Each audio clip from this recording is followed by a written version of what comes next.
L'histoire des visiteurs n'est autre que le fruit du fantasme. Contrairement à ce que l'équipe pouvait penser, Poiré expliquera que la recherche de figurants pour jouer des personnages crédibles de l'époque médiévale, faisons un film sur l'époque médiévale qui fonctionnera. 24 sur 2, troisième.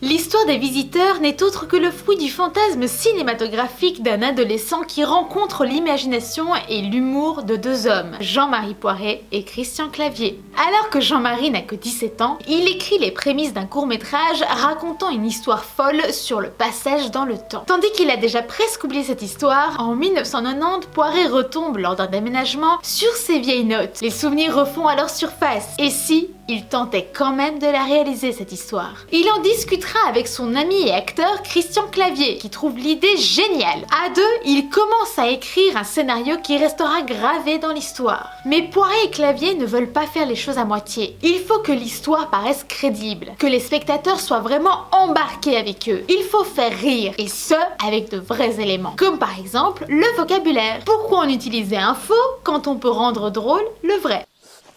Oh, pourquoi ça pue? Contrairement à ce que l'équipe pouvait penser, Quitte à être un trouble fait, ce n'est pas du tout du vieux français. C'est simplement une folie de Christian et de Jean-Marie. Les mots sont déformés.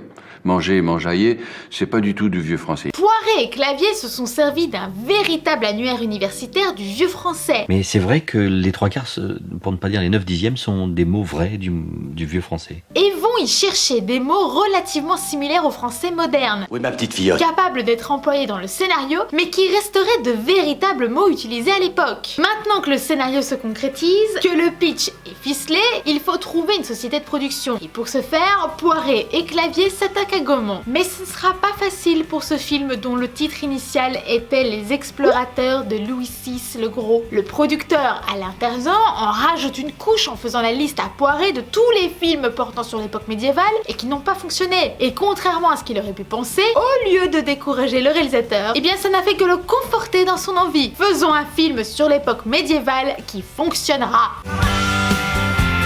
Après plus de 3 mois de négociations, Gaumont finit par céder et fait confiance à la team Poiré-Clavier. Le tournage aura lieu entre juin et octobre 1992 et aura un budget de 50 millions de francs français, ce qui correspond à peu près à 7,5 millions d'euros actuels. La production sera néanmoins aidée par un grand nombre de marques par le biais de placements de produits, que ce soit le parfum Chanel numéro 5,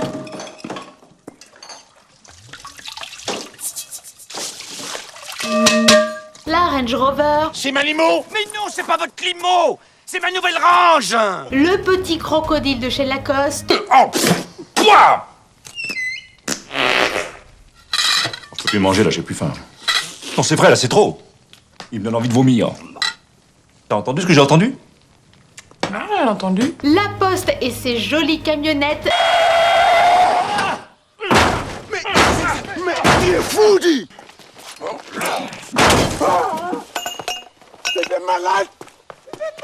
bref, un très beau panel. La production décide d'installer le château de Montmirail à 2 endroits différents en fonction de leur temporalité. Le château médiéval prendra place au château comtal de la cité de Carcassonne, tandis que le château de 1993 prendra place au château d'Ernonville. J'espère que je n'écorche aucun nom. Le tournage ne se passe pas comme prévu. C'est d'ailleurs l'un des pires tournages que le producteur Alain Terzian ait pu connaître. Quand ce n'est pas les décors qui sont bloqués sur un parking de Valence à cause des chauffeurs de camions qui font grève, c'est la région de Carcassonne elle-même où la production a déposé son plateau de tournage qui prend l'eau avec des inondations. Bref, que d'événements qui mettent joie et qui facilitent grandement le tournage.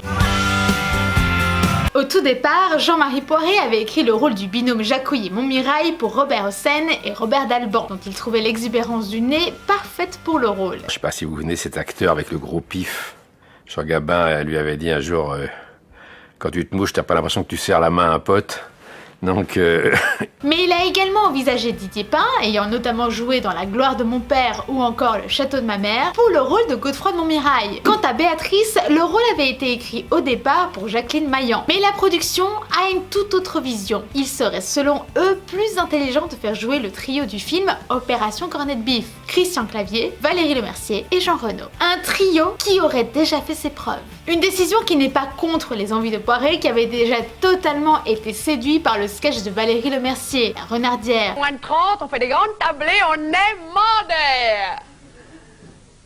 Ah bah non, tu sais, tout le monde met la main à la pâte et puis tu sais, on s'emmerde pas, on fait des grandes salades, des grillades, c'est génial. Et qui estimait dès lors que la comédienne correspondait parfaitement au rôle. C'est d'ailleurs ce sketch-là qui aura servi d'inspiration au réalisateur pour écrire le rôle. Malgré le succès de son personnage, Valérie Lemercier refusera néanmoins le second opus. Dans un premier temps, elle ne croit pas assez au scénario du deuxième, et ensuite elle expliquera qu'elle n'a pas un souvenir suffisamment bon du tournage pour souhaiter renouveler l'expérience. En effet, la comédienne reprochera entre autres à l'équipe de l'avoir quelque peu exclue du reste de l'équipe. Néanmoins, sa performance lui rapportera le César du meilleur second rôle, une catégorie que Jean-Marie Poiret tiendra même à corriger, soulignant que Valérie Lemercier était le premier rôle féminin du film et non le second. Quant à Didier Pin, il n'aura peut-être pas obtenu le rôle de Godefroy de Montmirail, mais il aura malgré tout obtenu un rôle, celui de Louis VI le Gros. Mais qu'est-ce qu'un film sans un petit caméo de son réalisateur? Et le film en est servi, ainsi Jean-Marie Poiret apparaît là, Messire, le roi! là, Donne tes bijoux, le drôle! là, Le roi Louis VI Capet, dit le Gros, affrontait aux frontières du royaume son cousin Henri Ier Beauclerc, roi d'Angleterre et duc de Normandie. Le comte de Montmirail est à vue! et là. Mais si le réalisateur a joué dans son propre film, ce n'est pas que pour une question d'envie. Poiret expliquera que la recherche de figurants pour jouer des personnages crédibles de l'époque médiévale constitue en partie à choisir des personnes ayant un petit penchant pour la bouteille. déjà, sur le plateau, comme ça, ils ont déjà le pif explosé. Ce genre de personnage est merveilleux pour faire de la figuration. Mais quand on fait un gros plan, ils sont quelquefois pas capables même de dire la réplique. C'est donc au pied levé que Poiret remplacera certains d'entre eux. Que seraient les visiteurs sans le célèbre Une idée tout droit sortie de l'imagination de Jean-Marie Poiret, qui avait envie de mettre un mot que l'homme du Moyen-Âge pense français, mais qui est en fait anglais. Le principe même de prendre quelque chose de banal et d'en faire quelque chose de drôle. Et ce, malgré que la production n'ait pas trouvé l'idée grandiose et tentera même de la sucrer du film. Quel beau gâchis c'eût été. Dans la catégorie On veut du vrai, on demande l'acteur qui joue le rôle de Valérie Lemercier. Et si on essayait le rôle du mari du personnage de Valérie Lemercier? Ah ouais, ça fonctionne mieux comme ça. Et qui souhaite qu'on lui administre une vraie piqûre pour faire plus vrai. Tellement content du succès et en hommage à son personnage, Christian Clavier appellera sa future boîte de production Ouille. Les Visiteurs, c'est un film qui représente un pari risqué de par l'époque du film. Un pari qui a stressé Jean-Marie Poiret et Alain Terzian, qui sont allés visiter les salles de cinéma diffusant le film afin d'y prendre la température. Est-ce que les gens apprécient? Est-ce que les gens rigolent? Et mieux que ce qu'ils n'auraient pu imaginer, ils constatent que les jeunes présents dans la salle anticipent les répliques, ce qui signifie qu'ils ont déjà vu le film. Un très bon point et surtout un pari réussi donc. C'est ici que je vous quitte, j'espère que ce nouvel épisode vous aura plu. Si c'est le cas, vous connaissez la procédure. N'hésitez pas également à activer la cloche pour ne rater aucun des épisodes qui sortent. Moi je vous retrouve tout de suite pour le prochain vote. Prenez bien soin de vous et de vos proches. Allez couper. Cette semaine, je vous propose un format de vote totalement inédit. Il s'agira ici d'une bataille de losers. Une bataille de losers, qu'est-ce que c'est? Eh bien, c'est tout simplement deux films ayant précédemment perdu dans les anciens votes qui s'affrontent maintenant. Je vous propose ici Le 5e élément contre Benjamin Button. À vos votes.